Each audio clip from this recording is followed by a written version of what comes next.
So Robert asks, I'm just beginning to read for others. I find there is an energetic overwhelm afterwards, even with grounding and protection. What do you do for that or others in the chat as well? One of the best things I ever did for myself was teach myself to forget people's readings. I basically trained myself to slough it off. And this is not magical. It can be, sure. But for me, this was very much a mental exercise. And I'm not going to hold on to other people's stuff because I'm empathic. I'm already a sponge. If somebody comes in front of me and they're feeling grief, I'm feeling it too. Like, I cannot help it to a degree. I try to shield, I try to do whatever. But at the end of the day, it's just how I'm baked that way. Like, I came out of the oven like that. So to some degree, I can't control that. What I can do is not ruminate or dwell on other people's readings. And so I kind of taught myself to discard it. Now, that's easier said than done, but it does come with practice. And sometimes I regret it because, like, sometimes people be like, oh, you did this really cool reading for me. And I'm like, oh, I did? Tell me what I said, because I have no idea. I don't write them down after. I don't. Now, some people really benefit from this. And I will say, in client work, it can actually be beneficial, especially if you're working with a client again and again and again, to have some sort of client record or client notebook where you like do make notes after a session. And and especially with my technique, if I was working with somebody on like a long-term problem, I might actually do that kind of thing. Typically, my readings are more one-off type questions. So there have been times when this has been a detriment. So keep that in mind. But I would practice letting it go. And for me, the best way to do that is to distract myself as quick as possible after a reading. So give yourself some time in between readings if you can, and have something you can do. Could be, I would say, something that's going to engage your mind a little bit. It could be doing a 2-minute crossword puzzle, or it could be, that Wordly thing that people were super into for a while. You could do that. You could pick up the fiction book you're reading and read a chapter. You could go take your dogs for a walk for 5 minutes. You could pull a card for yourself and write something unrelated like that. Just shift your energy, but do something to like shake it off and put your brain and your mind somewhere else, and don't hold on to it. And every time you catch yourself thinking about a past reading that you've done for somebody else, try to like shift it. Now, all that being said, you guys have seen me marathon some readings. Well, especially my members have seen me marathon some readings, because once a month with my Magical and Up unicorns, I do readings. I come on, I stream. I'm streaming from like 10 a.m. or so till like 4 or 5 p.m. most months. And so I do 50, 60 readings in a day. It's a lot. It's super fun. I love the hangouts. We chit chat. We do this kind of thing. We hang out, we chit chat, we talk about stuff, but then also I do a bunch of readings. I am absolutely tired after. Like, when I've done tarot and tea events and it's like reading, I'm still tired after. But I'm also tired after going to a party because I'm an introvert. It's like a lot of socializing is going to drain me a little. That's just, I love it when I'm in it, and then I'm a little drained after. That's normal for me. I'm going to be drained after this. That's normal for me. So the question is, how can you practice good aftercare for yourself if that's how you're going to feel? When you talk about feeling overwhelmed, though, that to me sounds like maybe you're absorbing too much. And so anything you can do to distract the mind or shift your energy, like I said, do something for yourself that puts your brain somewhere else. Intentional escapism. Play your favorite video game, read your favorite book for a little bit, do some puzzles, do something that's going to literally put your brain somewhere else. And mentally, that's going to definitely help you shift the energy for sure. Okay, we've got a question from Krita. This is a great question. I've been doing practice readings in exchange for feedback, which is a great way to get started. The feedback has been good. How do I know I'm ready to start charging real money?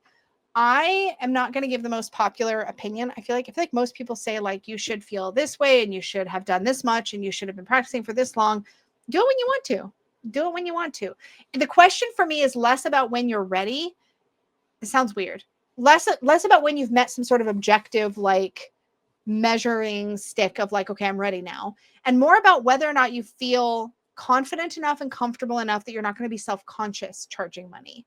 So it's about an emotional feeling for me more than it is about anything else. But I'll tell you the things that I look for in a professional reader.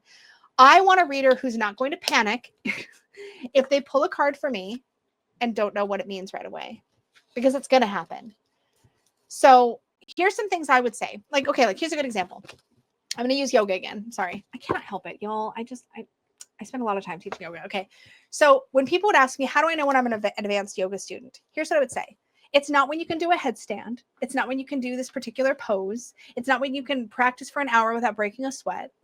You are an advanced yoga student when you know your body well enough to know when to modify a pose, when you know when you're going too hard, when you know when you need to back up, when you know when you need a break, when you know that you've gotten yourself into a shape that's not good for you because you can feel it in your body.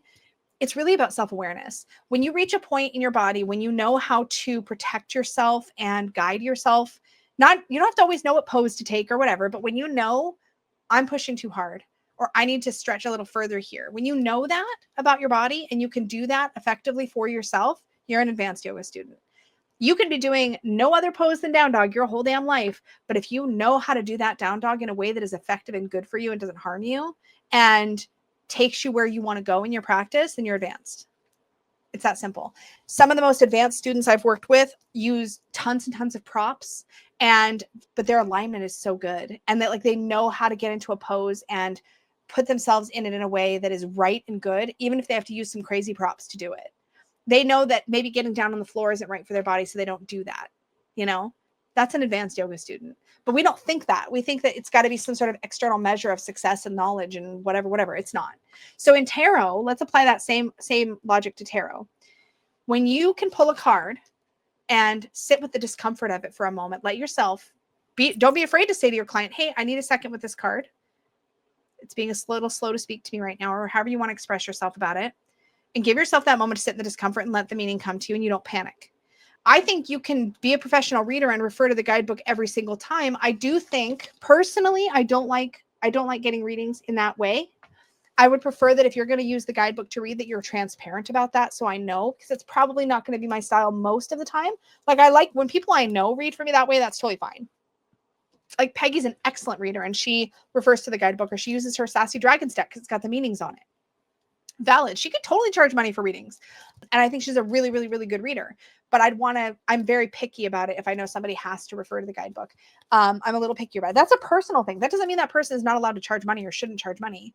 It's something that I personally don't resonate with as much usually. But that doesn't mean that they're not allowed to do it or that they shouldn't be professional. Some people will say, well, you should have every meaning memorized and be really comfortable. No, I think you should be comfortable being able to give an effective reading in an empowering way. You feel prepared. This is a big thing. I think you should feel prepared to know what is and isn't appropriate for you to answer as a tarot reader, and be comfortable and confident enough to be able to tell your client that. If somebody comes to me, I've had it happen. I've had somebody come to me with a question and express themselves in a way that made it clear they were in intense emotional and mental distress. And I went back to that person and said, I feel like based on how you've expressed yourself, I would be more comfortable if you would seek other types of support, because I don't think that tarot is quite enough in this scenario to support you through this situation. And I don't feel comfortable addressing that question with cards because I think you're in a really vulnerable state and might need more support than I can give you. When you can turn a client down, turn them away, or send them to other resources, direct them to a helpline or a therapist when necessary, or a financial advisor when that's more appropriate, or a lawyer or a doctor, I'm happy to read almost every situation, but I'm also quick to recognize when I'm out of my depth. And I have no problem admitting that. Hey, this is a little beyond me. I'm not quite comfortable answering this question with tarot cards. I feel like you need more than I can give you. Or if it's just a bad fit, and I feel like saying, I don't read tarot that way, but I know this great reader who does, so maybe reach out to them. That's a sign of somebody who's ready to accept money, because you know when you should and shouldn't, if that makes sense. So that's one thing. Having resources available. But a lot of it, honestly, is confidence, and that will grow over time. So as long as you feel like you can throw some cards for somebody, give them a meaningful reading and be ethical about it, and however you define your personal ethics, and you know that you're prepared and can hold that space, because one of the biggest jobs I think a professional tarot reader has is to hold space for whoever they're giving a reading for, to create a space where that other person feels safe, can feel heard, can feel validated, and can leave empowered. And like I said earlier in today's stream, the most important thing is to always send your client away leave your clients better than you found them. There's a better way to say that, but it's kind of like if you go rent an Airbnb, you want to leave the space at least as good as you found it, ideally a little bit better.